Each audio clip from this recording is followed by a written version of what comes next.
5. It's late. It's late. 5. Yeah. Austin Linney, Man. Media Moguls, early as fuck. Right? I used to think getting up at 4:30 was insane. I really did. I met one guy who was very successful, actually. He got up at 4:30 every morning. I'm like, son, you're nuts. That's here's the deal. Completely insane. Here's the deal. 4 o'clock, 4:30, totally doable. When it gets really awkward is that 2:15, that 2:30 I have to wake up. That's when you know it's way too early. Yeah. No, yes. You're right. That's yes. Is it even really the next day yet? Answer no. But there is some power in getting your day started and working before people are rolling into the bed. 100%. And this is what this guy told Jimmy, me. But if I don't maintain that type of behavior, then I can't be a coach. So no, fair enough. Man. So this guy told me I get most of my stuff done between 4:30 and 8:30. And then and he ran a gym, right? So then the rest of it was just crazy pants, insane, busy, yada yada. And it's exactly what I've been finding. If I didn't get up that early, I wouldn't be able to do half the stuff that I do. Because by the time early to mid morning is around, there's just 50,000 things. It's just instant incoming or constant incoming, and that's just kind of the way it is. Wait, so were you guys? I mean, I'm sure Corey was back in the day when he was playing music and stuff. But Austin, were you ever a night hawk? I was selling wine and a master bartender and worked a road manager for a band. I spent most of my life going to bed at 1 in the morning, 3 in the morning, and I just won't do it anymore. I spent 20 years doing that. I won't do it anymore. So we've switched them for sure. Yeah. The weirdest thing is I was always a morning person because my dad was. And my dad was that annoying morning person, I'm getting ready for school and he's already done his 3-mile run and he's pushing you at 5 a.m. He's like, hey, good morning. He's like that guy, super excited in the morning. So the joke with me when I drank a bunch was no matter how much. So there's 2 jokes here because the other one's funnier. But no matter how drunk I got, I still got up in the morning. But the joke is because I used to live in San Antonio, which is 60% Hispanic. You ever been around that Mexican father where how many Bud Lights he drank the night before? He's up the next morning working. That was me. It just doesn't matter. I'm not saying I feel the best, but I always was driven to do things no matter what the night before looked like. But yeah, the band life was pretty crazy for a while. That was nuts. So we had a good writer. So Austin, for those of you out there who are listening who haven't figured this out, you should, because we say this every single time on the show. He's a life coach, and I decided to do a session with Austin, which is fun. And I told him one of the problems that I have in my life right now is that Corey and I live on opposite sides of the earth. So I mean, not being able to give him a hug kind of sucks, but having a family and a couple kids and doing the show at regular times, it's the most productive time in my life, especially with the daylight savings, is 11 o'clock. We're doing the show now at 11. Our meetings are happening for me at 1 in the morning.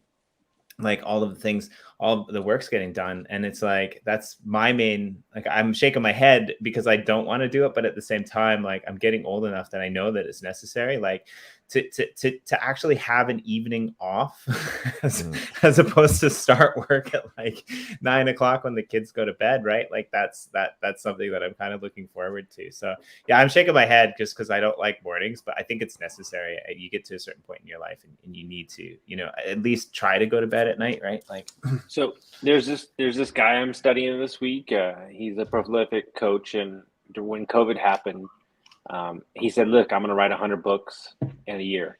And he's got 45 years, and they're 50 to 110 pages books about different lessons, right? And he says that entrepreneurship, and what's funny is I was already doing this and didn't even know I was doing until I read this book. Entrepreneurship, the schedule needs to mirror movie stars and athletes. And he said, understand that there's a time the light shines on, and that's when you do the work. And then there's so he has 3 different times. You have the time when it's time to work, which is unavoided deep work. And then you have 24 hours where it's just creativity work. And then you have another 24 hours where nothing is scheduled and you're just you. And he said the problem is people are trying to take the work time and do it 7 days a week. And it just doesn't exist. And that's why I think that I think that you can manipulate, if you're running your own show, I think you can manipulate your own schedule that works for you. And yeah, you might have some longer days, but I think one of the big detriments that people do that I think really messes with them is, let's say that somebody needs a meeting on Friday, right? So I don't really take meetings on Friday per se. And let's say I have nothing going on that day. So, well, you really want to do that meeting, so you schedule it anyway, and then basically your whole day is ruined because you have this one meeting looming around instead of pushing that meeting to the next week and putting it in between two other meetings, and time blocking. And I think that's where, people don't have that one day where they can just be themselves. Like, how cool would it be to like get up when you want to, and like, I don't know, go to lunch if you want to. Like, what we're trying to like, if I don't build this, then somebody else is going to build it and I'm not going to have it. Or just saying like, what I'm building is so unique that nobody could duplicate what I'm doing. So I'm just going to focus on me. Reminds me of the uplift, because like that's what we always said about the uplift. Like anyone can make a metaverse, but only we have gratitudes as the foundation of our metaverse. Like, speaking of which, we should do some gratitudes. But like it's pretty profound to think about that, because like I noticed a lot in COVID times, being a university professor, being a teacher, it's funny because I actually got to go out for lunch with my missus, and I got to hang out with my daughter. And like, it's funny now, like I think most people figured this out. Like, I have another son now, and it's like, I don't want to go back to work for the simple reason that I saw what it was like working from home, even though it sucks at times, right? Like, to spend time with your family. I know Corey gets this a lot as well, right? Like, he'll wake up in the morning sometimes and he'll drive his missus to work just because he can, just because he has that time that he can spend with her, right? And I think this is really important point that you make up, because the last time when we left off, you and I, we were talking about on the show how some people consider like work not being like a hobby, where it's not fun, where it has to be difficult and damaging. But I guess like what you're saying in a way is like, put that in balance. Like, make sure, Corey got me to do this. Make sure that you take some time for yourself to do something that you need to do. Make sure that you unplug from all of the things that are obligations that you have to do, and go and do something for you. And it's interesting because at first it's like you have to kind of force yourself to do it. But then once you start doing it, then it's like you can't stop, because it becomes addictive. It's like, okay, I'm going to go for a walk in the morning, or I'm going to do this. And if you don't do that, your day's not complete. And it's weird because we live in this like materialistic society where you always have to be making things or doing things, right? But if you're not at your best, if you're not at your clearest headspace, if you're not giving back to yourself, if you're just being like, a machine in the wheels of the cogs, then especially as an entrepreneur, Corey and I were talking about this, it's really hard to keep your head, in that aspect where you can think clearly and actually come up with brilliant, amazing, wonderful ideas. Does that make sense? No, you can't come up with ideas when your head is filled with other things. It's a joke. It's not a joke. It's like serious, and I can't even think who was saying it. God, it might have been Tony Robbins or something. He was saying, "Why do your best ideas come in when you're taking a shit?" And he's like, "Because you're in there and you're being creative, and the distractions are out, or you're taking a shower, and because you're in this enclosed space." And you're not being bombarded by all this stuff, and that's where we come up with great ideas. Yeah, you have to get to the point where, and I'm like excessively addicted to input, and I always have been since I was a kid, right? Like whether it's reading or whatever, like or podcasts, like I've got information going into my brain constantly. Because if I don't, it's just gonna like my brain will bounce around like a fucking lunatic the whole time. So it's like an easy way for me to sort of organize the function of it, but when I get bored, crazy awesome shit happens. Like it's through the entirety of my life, I can go back and like every single good idea that led to like a paradigm level change in my life happened because there was like some downtime that looked like nothing was happening. And so that's fun. And yeah, so like baking in time, Jimmy and I were talking about this too. Like even just when I went up to Georgia this last whole time, like I worked the whole time I was up there, not as much, but like I still did.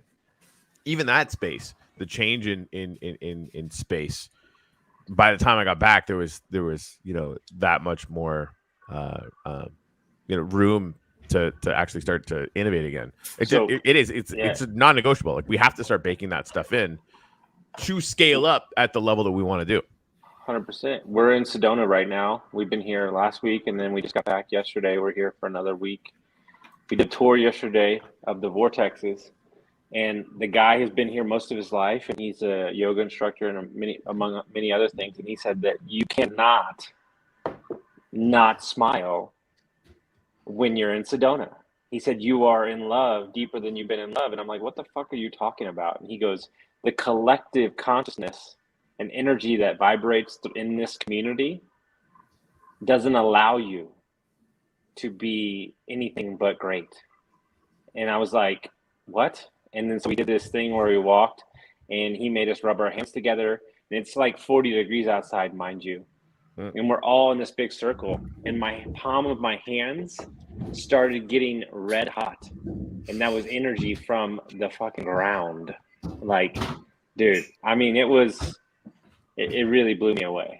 And the funniest thing I've ever heard in my life was when COVID started, Sedona had no restrictions, and they asked people why you didn't do restrictions. They go, we love ourselves so much, there's no chance that shit stands a chance here. You really need to read the book by Carlos Castaneda called what's it called? Damn it, I had it in my head. The Tales of Don Juan. Okay. And it's basically about this guy who goes on this search for like ancient like wisdom, you know, in that area of the world, and all of these omens that are coming from the crows and the native ways of living and the energies and place points. And it's a really, really interesting book. It's probably one of my top 5 books of all time. But it's talking about very similar things, like, you know, what you can find when you're in the midst of nature, you know, tuned into that reality. And it's a very similar concept to what you're saying. Like, what's the native in Sedona? What are the native Indians, the natives? Yeah, so Indians and Nepal and Buddhism too. Okay. So a little bit of both. So one of the things he told us that was really interesting is there's no mountains in Arizona. And I'm like, what?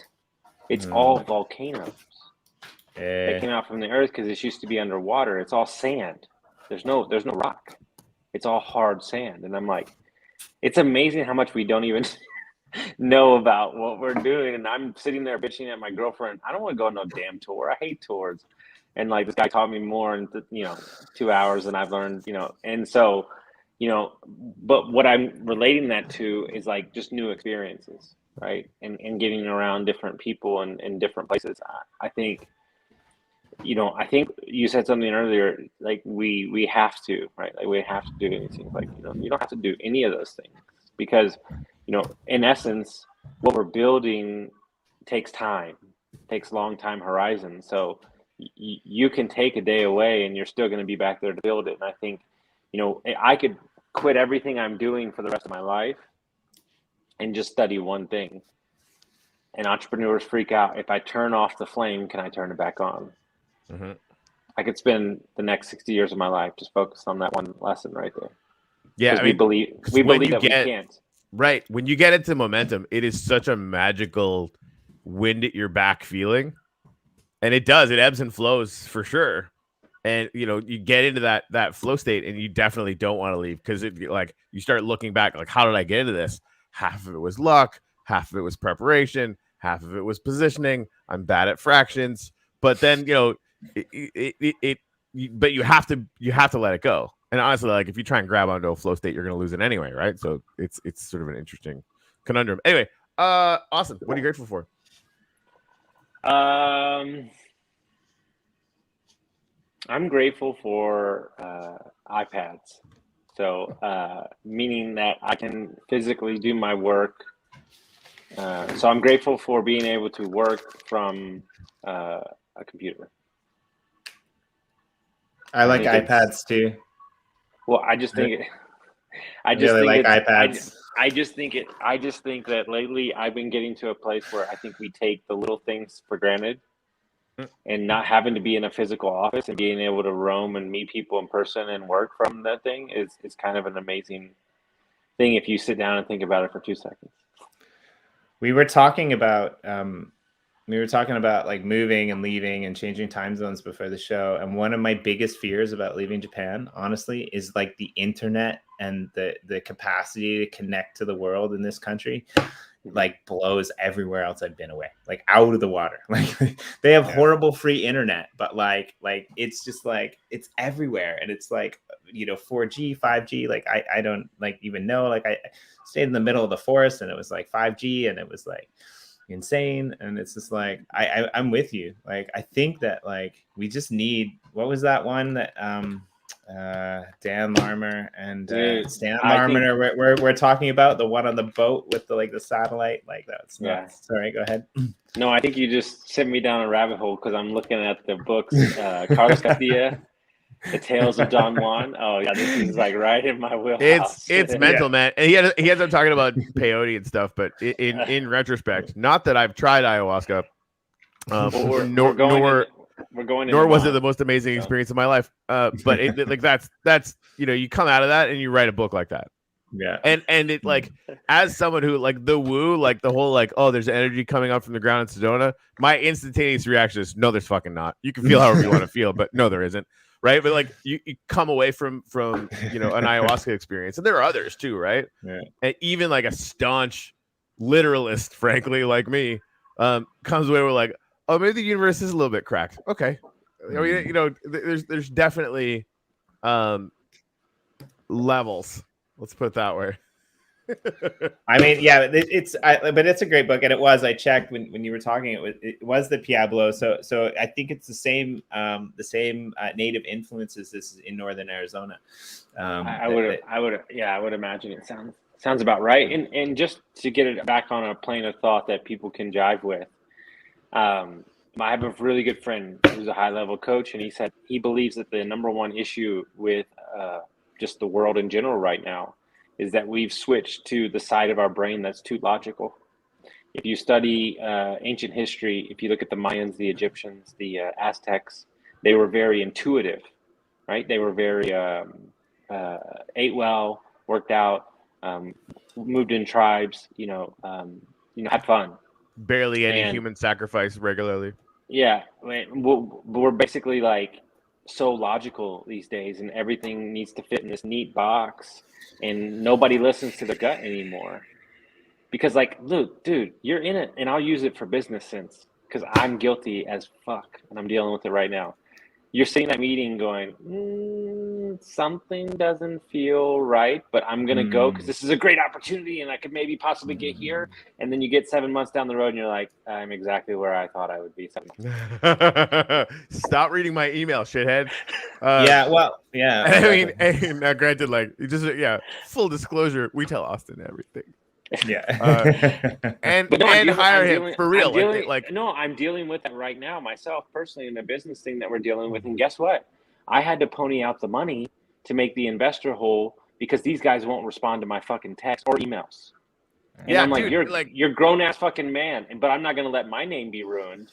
That's really, that comes down to what's going on. And, like everybody will find out before too long.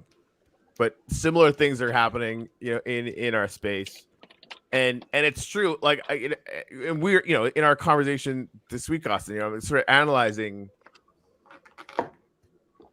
because this is like pretty intense, what's happening or whatever. Like, and again, like you process the fucking super annoyance doesn't really cut the emotional state, but like, what's the lesson that you pull out of it, right?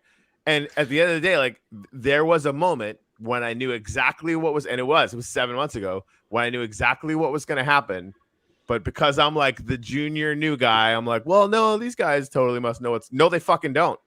Mm-hmm. Right. Like when you have to act. Right. Yeah. I'll use an example that just happened in the Airbnb fund. We have a client who was supposed to close on 3 properties, one in Florida, one in Tennessee, and one another. He had the money. Yeah.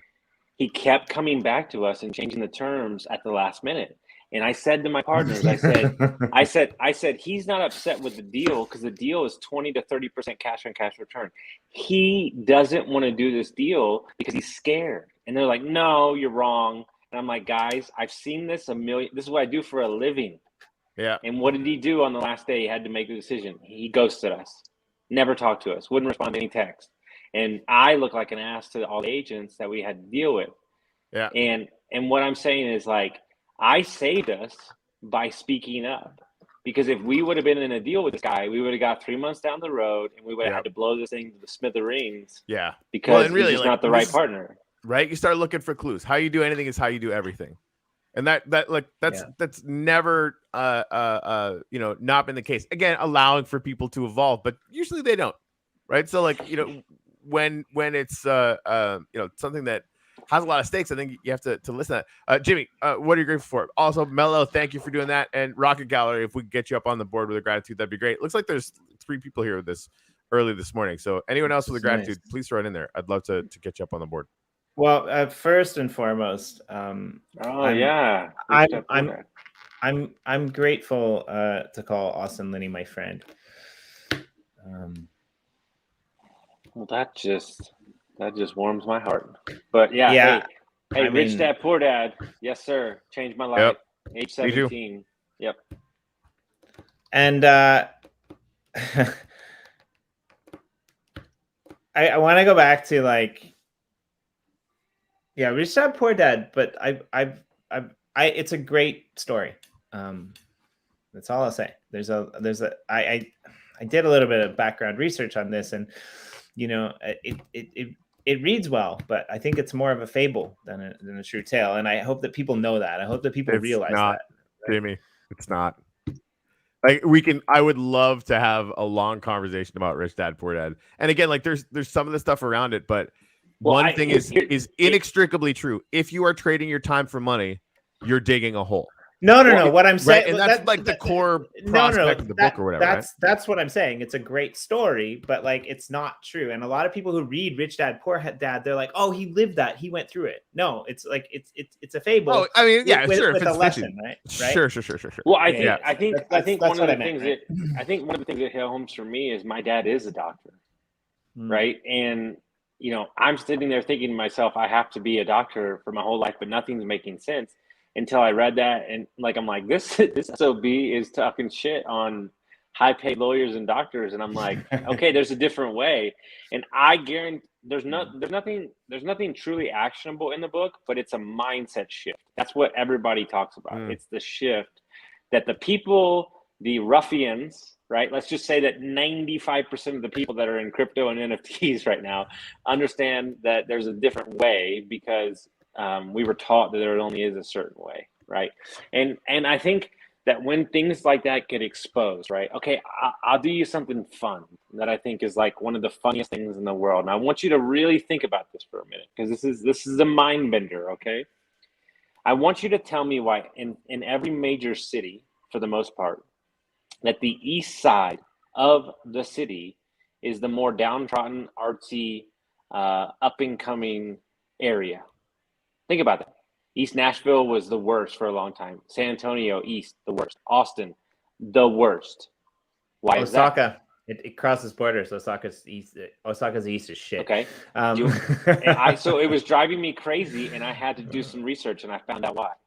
In the Gilded Age, when they built factories, they built them in the center of the town, and the wind blew east downwind of the factory, and all the rich people lived upwind of the factory. Yeah, that makes has sense. Stuck for 300 to 500 years. It's interesting. So when your mind is open up to new information, it makes everything seem clear. And that's what books do. I think that people take things too literally. There's a framework to an idea. I think Russell Brunson's book, Expert Secrets, is one of the most powerful books I've ever read in my life. I never had a ClickFunnels, and it's not important. But he tells you how to tell your story and how to articulate what you're doing. And that's what Jimmy and Corey are doing in their businesses, is we're telling a story. NFTs are valuable because of the story behind it, not the actual NFT. Yep. Well, what I really appreciated about what Rich Dad, Poor Dad was, for people who don't know, I lived in Hawaii for a couple of years. And one of my actual idols is Eddie Aikau. And Eddie Aikau was he was this insane lifeguard who basically lived on the North Shore. And like, dude, this guy had like flipping woo. Like he was the first big wave lifeguard, big wave surfer. And I mean, he was smart. I mean, kids were drowning because they got caught in an undertow, and he would throw he had instincts like that were insane. He would throw his surfboard right where the kid disappeared and pop up beside the kid and save him, right? He would go spear fishing. He would turn around and there would be a giant shark staring him in the face. And he would be like, "Hi, Grandma," and the shark would swim away. Like his autobiography is literally fucking insane. It's called survivorship bias. Here's the problem with this, right? Yeah. The vast majority of interactions with sharks are right? So like sharks actually don't like eating humans. If they can see you, they're not going to eat you. Like this is like a kind of a known thing. So that's a great story, right? But it's also, it would be true if he'd said, "I like toasters." The shark also would have gone away. Right. But here's where I'm going with this, right? So the thing with Rich Dad, that Poor Dad, that's interesting is some of the most empowering things that are happening in Hawaii right now are happening with the natives, right? Like there's schools, friends of ours, that went to like Kamehameha school, that they're doing like outdoor nature programs, right? Like they're learning how to do math in the garden, which sounds crazy. But what's interesting about that is if you look at the old land structures of how Hawaii was divided.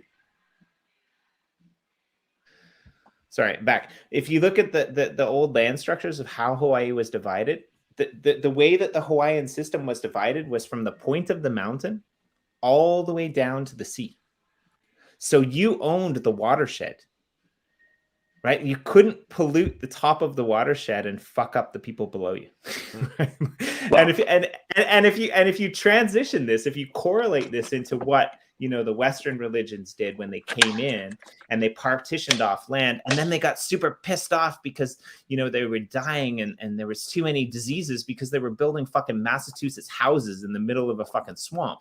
I mean, like, it's right, like be one with your space, be one with your place. And like, of course, like I get it. Like these are all great stories, but like I think what really resonates with me is when you plug into the cultures and the people that you're involved with, and the people that you're working with, and the people who you can trust, and the people who are doing amazing things.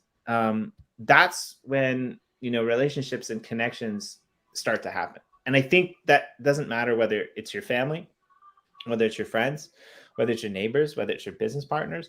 Like this is, I think, where sometimes business goes wrong. And it took me a long time to be able to step away. And it was because of Corona, to see like the most successful people, and they might not be the richest, but the most successful people in Osaka are the people who never went to university, who said, "Fuck this, I'm not going to work for 45 years and pay into a pension system that I'm never going to see. I'm going to start my own business, and I'm going to like sit here on the side of the road and sell little octopus balls for the rest of my life." And they're the happiest people. They're the hardest working people. They're the happiest people. But again, it's not back to that whole like, how do I frame this? They're the happiest people because they're in charge of their own destiny. Mm-hmm. Right. And I think that's like a lot of what it is too. Like with Rich Dad and Poor Dad, that's what I got out of it personally. It's been a while since I read it, but like, a lot of these stories that were told is like people took it upon themselves to do their own thing in their own way.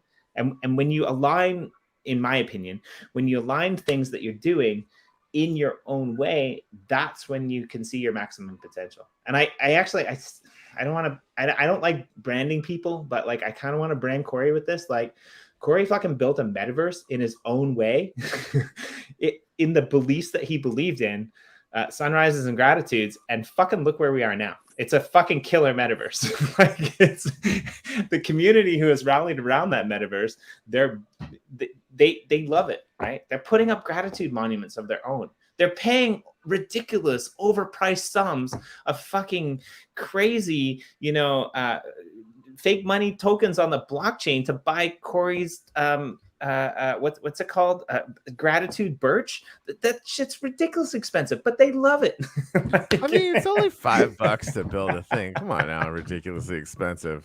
It's pretty market price, really. No, I love it, but it's that it's way more expensive than normal in-game birds, that's for sure. Right, but it's the idea, right? It's that point, and I think sorry, I went on a little bit of a rant. It's been a really long time since I went on a rant. That was kind of fun. I should. But it was but I will say that it was very concise and concise. So you're back.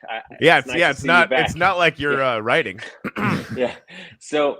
No, but what I think is interesting, right? And I think we need to watch and protect against, right? Because I sold wine for 20 years. And I think one of the things that I can't stand about the wine community is the snootiness around like, oh, you don't know that wine does this? It's like, no, motherfucker, I don't do that. And so I want to make sure that in this community and crypto and everything, like it is a culture-based community. So just because somebody might be late to the party doesn't mean that they don't want to join the party, right? And I think that one of the biggest lessons I've ever gotten my entire life was I used to work for a billionaire. Yeah, like a real fucking billionaire. This guy was not a joke billionaire. It was not in real estate. It was $1 billion in cash. Like he sold his wife's company to fucking Campbell's soup, like paste picante sauce. But here's the deal. He negotiated, they had to use his tomato farm, the largest one in the world, to get their hot sauce. So he's still been making billions, for the last 30 years. And he ran multiple companies, and it was everybody that worked at that company was the best fucking human being I've ever met in my entire life. The GM of the entire company was like, hey, come sit in my office. I know I make $30 million a year, but let's talk about how you're doing today, Austin. Is there anything? I'm a fucking bartender. He's like, is there anything I can do for you today? And I thought to myself, like, the reason this is this way is because the directive of this human being at the top says that everybody in this company is going to be happy, healthy, and enjoy their work. And nobody ever left their job. Like, there's a story about the guy that owns Patron and Paul Mitchell. So he's one of the only guys that owns $2 billion companies. In 38 years of business, he's had 4 people leave his company. That's it. 4. And it's all because he is the way he is and he meets with them directly. And so, that's why people are gravitating towards you, Jimmy, and you, Corey, because it's who you are as people, not what you're doing, not what you're building. And that legacy can go on for forever. And that's what's super exciting. The best job that I ever worked at as a teacher or in Japan is at the school, and we have over 53 different nationalities as teachers. It's nuts. The kids learn English and computers, right? Like we have like diplomats from like Kenya, like their children working in our program, right? Like Japanese people, we have people from Brazil, like we have top level scientists, people who build drones and stuff, because a lot of them are university students that are doing doctorates and masters, and then there's like an English department, and it's really interesting. But I went for that job interview, and I took like books of things to prove that I was a good teacher. It's a couple decades ago, right? I took books of things to prove that I was a good teacher. I didn't even get to open the books because the whole interview was the guy asking me about my interests, the guy asking me about what I stood for, the guy chatting, oh, you like golf? Have you ever played at this course? Let's do this. And that's how he hired everyone. And he only hired people on recommendation. He only hired people like on recommendation for the simple reason that like he didn't want to suss through what people knew. He wanted to hire people as opposed to cogs in a wheel. Man, look at the difference between how do I say this politically? Certain companies that may or may not be whatever. Anyway, like we have seen how corporate America does it, right? Yeah. They have an HR person, they get resumes.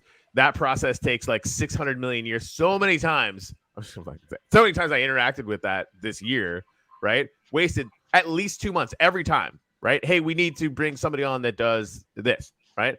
And it would go into this machine, and then that machine would go out into the internet-y shit. And then you're competing with 50,000 other million companies that are doing the same thing. It is deeply irrationally inefficient. And then every time this happened like at least 4 times, I would say, okay, I am bored now. I go to the community. I say, hey, guys, we need this 5 candidates instantaneously. We know them all. We hire one of them, done. Like literally within 24 hours. Right. Like it's just really it's the difference between a startup mentality and basically anything in corporate America, because like there's like the incentive structures. I keep going back to this. The incentive structures are just all wrong. right? Like it's designing and corralling people into inefficiency in capitalism, right? What- Like corporate capitalism. No, is a if joke. I'm a business consultant, and if I were to go into, I would say 60 to 70% of businesses to do a consultation, I would remove 40% of the staff and mainly management of people Yes, doing inefficiently nothing. Yes. Dude. Like Yeah. again, the No, story it of this really year, and is really it really is the movie Office Space. It really is the movie. dude, Office Space. 100%. I'll tell you this: like What do everybody you who's do here all day? watching this right Well, now, like there's things coming, and we can't talk about them yet, right? Come back and watch this episode when all that stuff starts to come out, and that's the whole story. And again, like these are nice and presumably for the most part really good people, but it's just like there is something, and I don't understand it frankly, but there's something about the incentive structure for how that works. Like maybe you need to look like a good company to get investors, or like there's some fantasy football league, like as long as your roster looks good, maybe you're good. But it's just for me coming in as a startup, it's really simple. We sell stuff to people who want to buy stuff, and if we sell more stuff than the money we're spending, we're doing good. Like it's not rocket science, but it's utterly flipped on the other side. Well, right? I actually Jimmy, wait till you read what I just sent you. So this guy I really respect found this letter from 1981 from Bear Stearns, and it said, "Hey, I see this pattern." This is the CEO. He said, "I see this pattern of us hiring people with MBAs. I really want to make sure that we get away from this." He goes, because I'm not looking to get some prepackaged piece of shit. I want somebody that's going to work and embody our culture and everything. And I was like, what an amazing message, right? Because I think that two things are happening. One is all of a sudden in my lifetime, right? Because I remember this like it was yesterday. And Mello, no, I did not make my own wine, but that is my lifelong dream to own a villa in Tuscany and make my own wine. So I just wanted to answer that question. Okay, but I'll fucking build your to Italy. Yeah, so Laura. Laura. I've actually made my own wine, and I'll tell you right now, it was crap compared to whatever Austin Linney comes up with. So my dad was a doctor. My dad was probably one of the most highly sought after dentists in all of Texas. Like he was really good at what he did. Like, and in my lifetime, it was, my dad grew up really poor. So it was go to college. So I dropped out of college 3 times. One not on purpose because I got jumped and I had to have emergency surgery. That's a whole nother story. But and I'm sitting there in class, and I'm in history. I'm in double geometry or whatever the fuck it's called, and I'm like, this is the dumbest shit on. I'm like, why this doesn't make any sense? And then now you look at it and it's like, oh, you don't need to go to college. And I'm like, so in my lifetime, in the span of like 10 to 15 years, we've changed everything, and now it's more specialized. Are you can you learn? And do you have a driven mindset? Like that's what we're looking for now. And so it's so weird to, in this same span of like 20 years, to be removed from that. And I think that this NFT crypto meta universe space is only enhancing that as the ability, right? Because what's really interesting, right? Because I coach many people, is I'm looking at their skill set and I'm saying, how can you do this on your own? And how can you do it on your own at scale, right? I have a buddy who works for some company, but he's social media manager. And I said, dude, you could get 5 clients and you could schedule every post on Monday and you could be done for the month and living great. And he's like, you mean I could do that? And I'm like, yeah, you could do whatever you want. But like, that's where we are now. Is like people will pay for good. They'll really pay for great, but they'll also pay that this one little thing. It's the number one key to everything.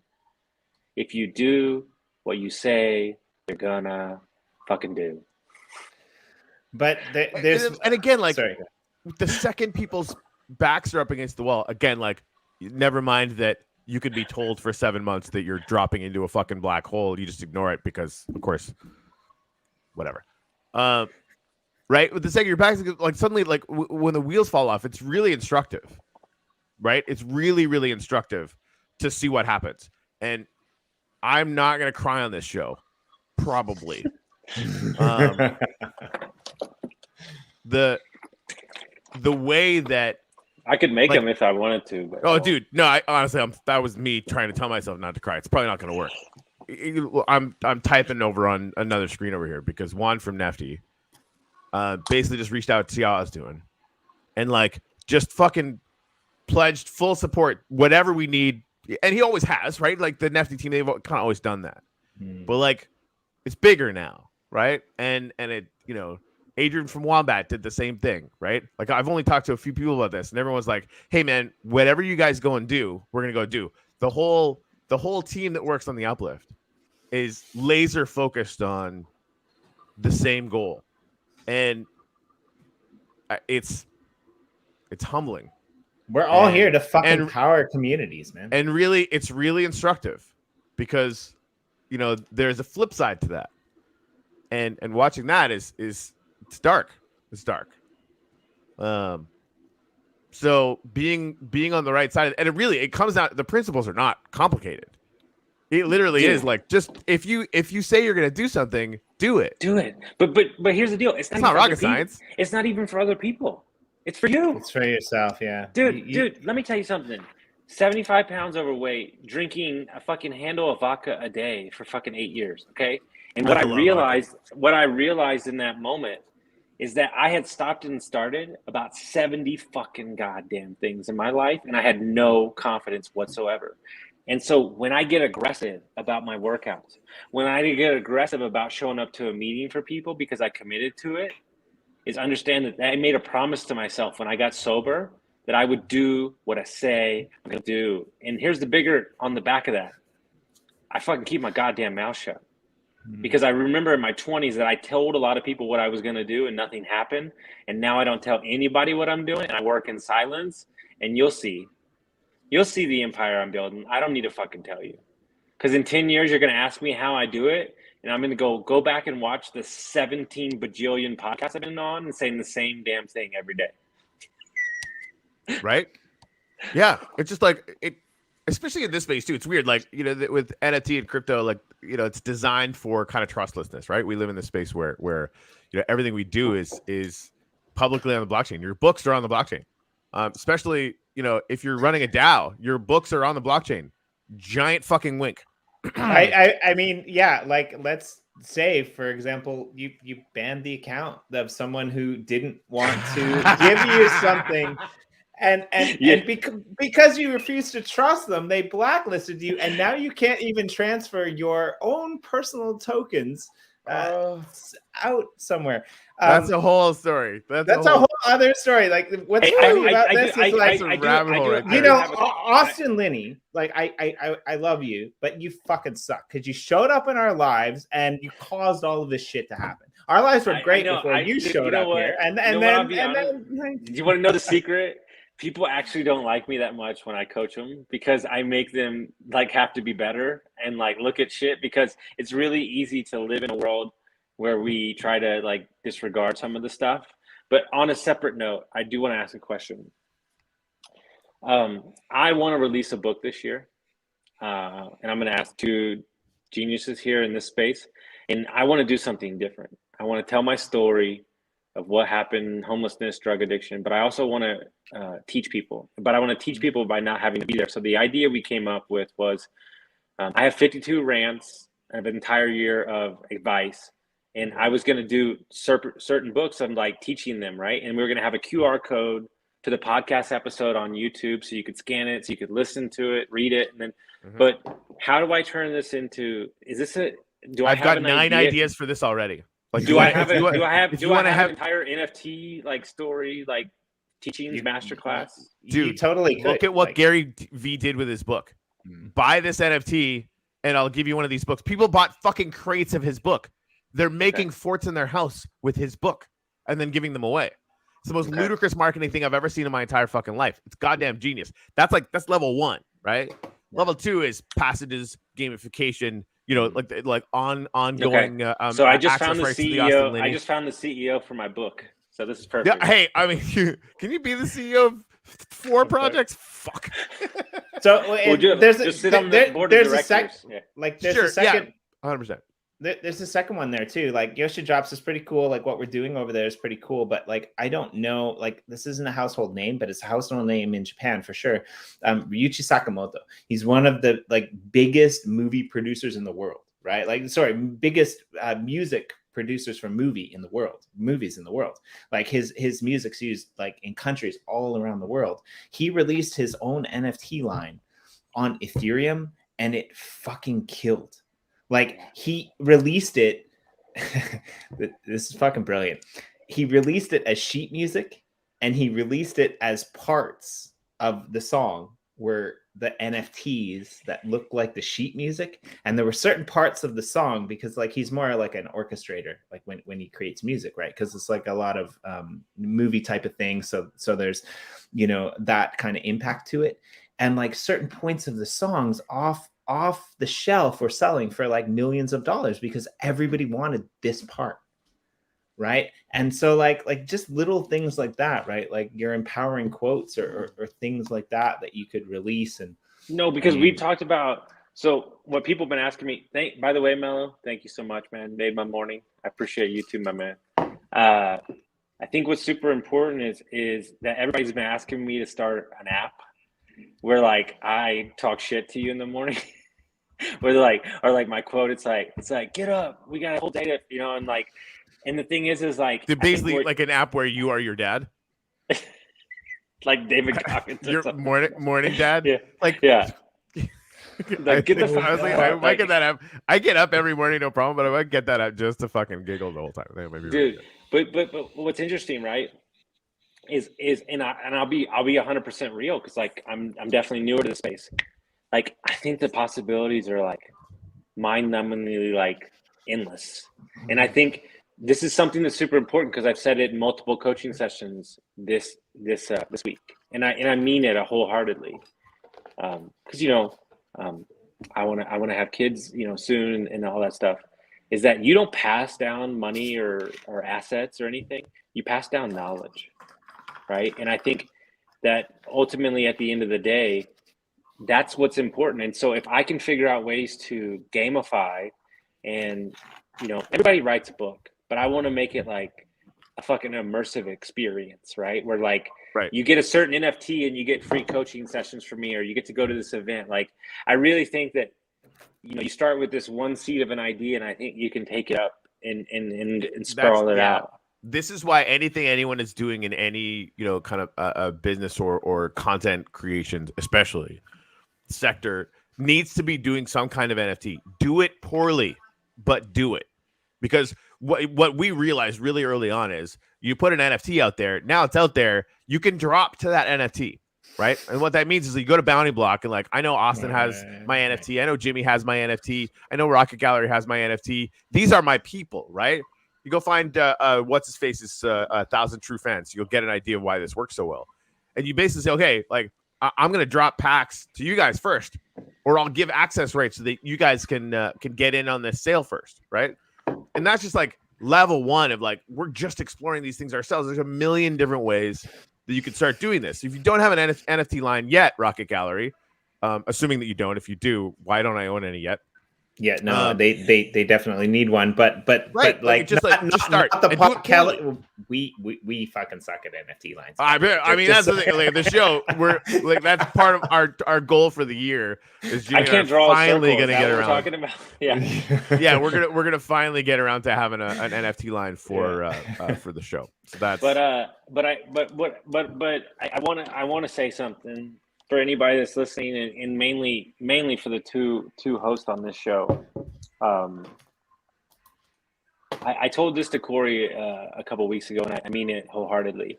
I think Thursday I have like 10 podcasts I'm doing, you know, just on Thursday alone.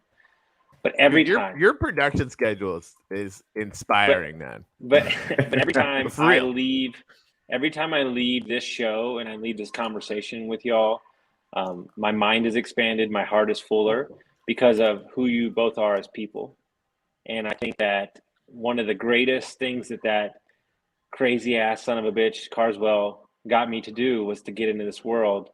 And I just literally from the bottom of my heart appreciate both of y'all and what you're building. And I know the other people do too. And I just wanted to say it and it go on record because it matters.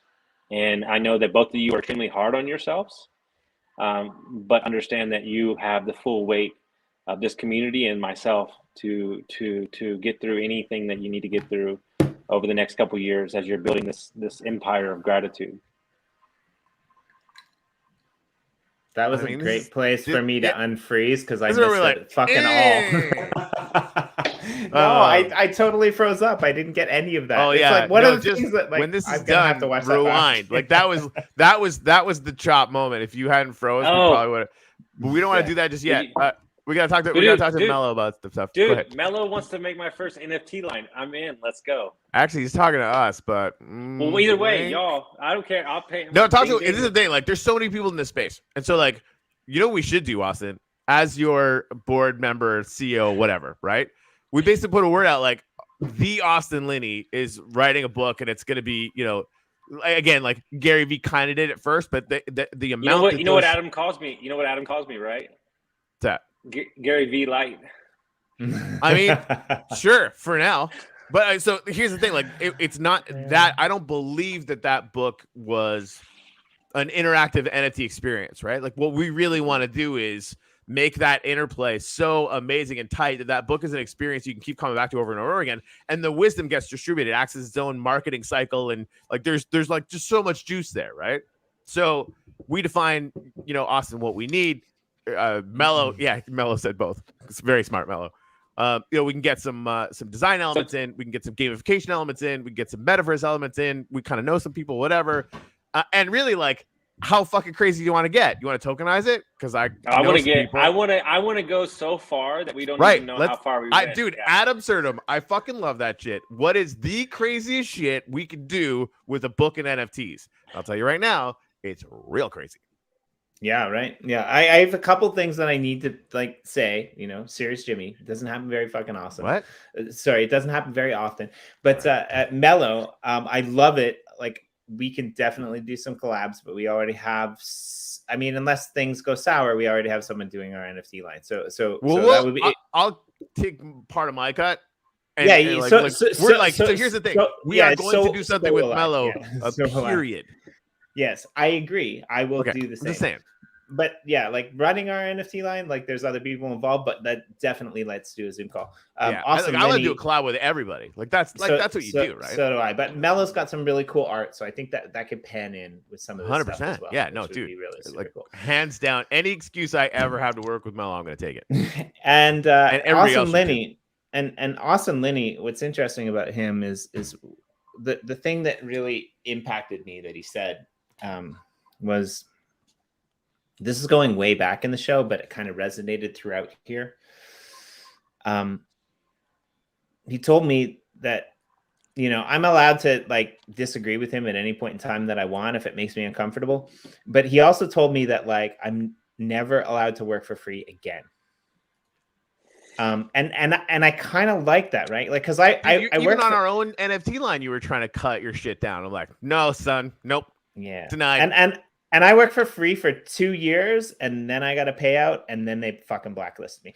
That's another story. That's coming out in like a few weeks. Just we're telling that story. And I think totally getting one of the co-founders of Luna to come on board to hang out while we tell that story is shockingly epic.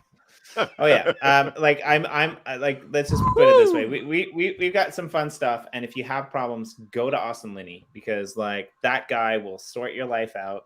And he's really fun. Like he's a fun guy to do it with. And like, he's brutally honest. This is what he told me the other day too. Cause like I had an emergency. I fucking called him.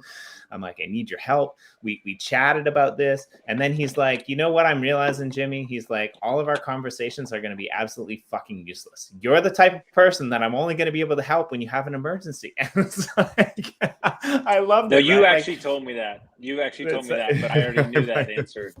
I might have, but it's awesome. Yeah. But here's something super important, right? To anybody out there that's running a business or employing people or adding a service, right, into your set. The number one issue I have with coaching in general is that they're trying to fit everybody in a box. Yeah. Everybody's different. And whatever your goals are now, I'm gonna, perfect example. I have a brand new client, an amazing young dude who just graduated medical school and wants to get real estate on the side. And he was listening to my Airbnb calls, and he said, "Hey, I think I'm over my head here. I don't think I can do this." And I sent him a message and I said, "You have no idea what your head is capable of because you're looking at yourself through the past version of yourself. When I get a hold of you, you're gonna have to rewrite everything that you believe in." And it's the truth. Like, at the end of the day, you're saying that you can't do this project, or you can't start this NFT project, or you can't do that because that's the past version of you thinks that. But when you give yourself around new people, new mindset, new everything, there's no telling what you can compete with. So I think that people need to be very careful about what they think they can or cannot do. One thing, and you probably do this already, but one thing that I love telling to really smart people when that lack of belief kind of shows up, like, can you think of someone who is dumber than you who has accomplished this? And it's always like, yes. I mean, dude, Donald Trump is in fucking real estate. Now, granted, like, he might be smart and also like a total amoral psycho. I mean, we know the second part. I mean, whatever, right? But like, clearly, whatever. I should have totally stayed away from that because I've been recovering from politics for a very long time. But you know what I mean? Like that. Like I know people in real estate that are, and again, that's what you focus on expands, right? They're very, very good at what they do, but they've learned it. It's a learnable skill, right? And for somebody who can go and learn how to be a fucking doctor, geez, it's real estate at a base level, dude, where you could do really well. It's probably simpler than being a doctor. Are you kidding? I could teach an ape to do real estate. It's not that That's hard. Good, because I needed to teach me, and honestly, half of this is me like telling myself this shit because like I'm scared of real estate. I don't understand. Let's tell him Jimmy. Let's tell him what Corey. Let's tell him what we're really gonna do, because I can't stop thinking about it because you ruined my entire life. Now I have to change all my goals. So Corey showed me what he was gonna what his dream is of owning a sailboat, and now I'm officially obsessed with getting a fleet of sailboat and Airbnb in them. Dude, I'm telling you, we have searched. We've searched for, because we obviously love sailing, we love sailboats, whatever. So if we're gonna get an Airbnb, we go on Airbnb, we look for a sailboat because you can put them on there. So why the fuck not? Let's rock and roll, right? And so we look in Key West. The minimum in Key West is between $1,500 and $2,500 a day for a catamaran in the harbor in Key West, right? In Miami, there is only one fucking boat in Miami, right? One, and it's not even that big, right? So like, this is like, you talk about printing money. Like this you could charge $10,000 just to rent it out for weddings. Like, 100%. There's so many. I mean, like my buddy. So this is the new economy, and then I got to get out of here because I have a meeting. But listen, he bought a RZR. I don't know if you know what that is, but it's those 4-seaters that goes off roading in the desert, and it's crazy, right? And so he said, "Listen, I'm going to buy it, and I'm going to rent it out." And so he's renting it out for like $200 an hour. So it's basically paying for himself. But there's a guy I know, he owns one of the most successful real estate funds in the country, and he teaches it, right? And what he did is he went out and bought himself a supercar. And they go, "Well, why the fuck would you? That's way too much money. You're a dad. That's not important." He goes, "Well, I started a super club meetup, and everybody that's at that club is invested in my fund." That's like Japanese golf, right? Well, and like that's the thing, like the networking thing, and that kind of networking thing, like that's something that, I mean, it's funny. Austin, I was about to say that's something I'm just not very good at. I'm like literally right now talking to the CEO of Nifty Blocks and like, it's just like, cause we built this network over this year or whatever, right? And it's just by providing value or whatever. And so like getting into a new network, when we're talking about getting a boat this year or whatever, right? And depending on the price of wax, we'll see how big it's going to be. And honestly, couldn't care less. I'd buy a fucking 35-foot boat and it would still work, even if it was a monohull. Anyway, we're going to be joining like a little sailing club up in Hollywood. Yeah, because dude, like that. What you get informationally is just true story. I rented a Tesla when I was in Scottsdale a year ago, and I met 4 real estate investors at the Tesla charging station. So like realize that like the other people that have these things are the people, like everybody's going to real estate conferences. Like why? Those are other fucking real estate. Go to the doctors' conferences. Like, well, they have the money, they want to invest, they don't have the time. And so think about, the most beautiful women I've ever met and dated, I've met at gay bars. I'm just saying. Because like they go there because they don't want to fucking be harassed. And then when they find out that you're single, they're like, "Why are you at a gay bar?" And it's like, because I don't like the dicks who harass women, right? Right. And the ratio is fucking fantastic in here. Right. And like honestly, like it makes sense, right? Like if you're going to a real estate conference to get clients for real estate, it doesn't fucking make sense. But Austin, I know that you have to go. But shout out to you. But just tell people how to find you and where you are. You're definitely important to us. You come, you're one of our 2 guests actually that come back on a monthly basis, and you book yourselves. No, look, here's what we're gonna do. I fucking love it. Like I love that you show up here every fucking month, right? You already booked, right? You and Miss Teen Crypto, who's next week, by the way. But so like you guys are fucking awesome. Right? 2 things. One, you can find me at austinlinney.com or Instagram or Telegram, Austin Linney. Shoot me a message. But here's what I want to do. I'm reading a book right now I just finished, and he said that in order to do something new, it's not courage you're looking for. You have to make the commitment first. So here's what I'm committing, because you're about to move, I feel like. When you get closer into the States, we are going to put on the baddest motherfucking weekend event that ever existed for crazy. I'm going to, like that crazy thing, we're going to go like 30 times over and just dump a value dump truck on these people. And I'll bring in the best financial speakers, NFT, crypto. We'll bring in everybody, get it sponsored, rent a ridiculous hotel or house out, and just like have a ridiculous event. So I want to do an in-person weekend. I will agree. One condition: we get to invite NFT Terra Mike, because he's the only person who's put a gratitude wall up in the real world, and he's taking a picture and going to put it up in the upper. I can't believe we need to book him again on a show I can actually show up at, because I've missed the last couple of times he's here. No, he's coming. Austin, one more thing, I got to get this in Austin's head before he leaves. So Gary Vee puts this video out. You know what you could do in NFT? You got a $25 million house. You get NFT that house, attach the NFT to the contract, and make sure that every time that house is sold forever, 1% gets dropped on the NFT. I was like, so somebody told me this yesterday, and my mind melted. Yeah. Wait. Like, you know, like that's like the $25 million NFT. Why not all of them? Right? Like that's like it's a $1 trillion industry. You can go one step further. Every time the house is rented out, shit can get dropped on the investors. I mean, especially by all means, threaten me with a good time. I don't give a shit, dude. We're gonna create the Airbnb of the meta universe. Come on now. I have it in my head. That's awesome. By the way, Rocket Gallery, Corey and Jimmy would love to hear about your Rocket Gallery NFT when you have time. Me too. Like, we're in. Yeah, see, this is the thing. Like, how many opportunities like this have we missed, Jimmy? We're like, oh, we could have this NFT. It's dumb. We're gonna up our game this year. Hey, everybody, I gotta go, but mark my words. The tides are a-changing, boys and girls.